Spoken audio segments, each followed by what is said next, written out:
नाम से। नहीं मुझे नहीं पता, मुझे पता है कभी आप लोगों ने सुना है कि इन्होंने मुझे बोला हो। लेकिन मैंने क्या सबके सामने बोल रहा हूँ? और क्या?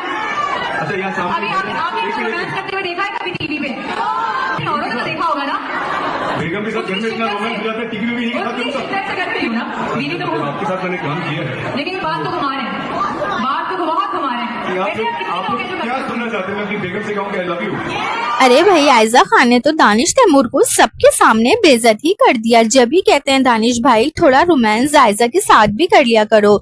ऑन स्क्रीन इतना रोमांस करते हो कि घर जाके रोमांस करने, ऑन स्क्रीन इतना सब करने के बाद भी जब आयजा ने इतना कह दिया कि मुझे आई लव यू कहो सबके सामने, तो आप तो ऐसे शर्मा गए जैसे किसी एक्टर को बोल रहे हो। एक्टर को तो बड़े दिल से आई लव यू बोल देते हो।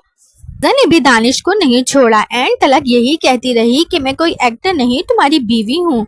आप ये सब अपनी स्क्रीन पर देख सकते हो। इनका कपल है तो वाकई इंडस्ट्री का सबसे बेस्ट कपल, लेकिन इन दोनों की तकरारें भी बहुत खतरनाक होती हैं।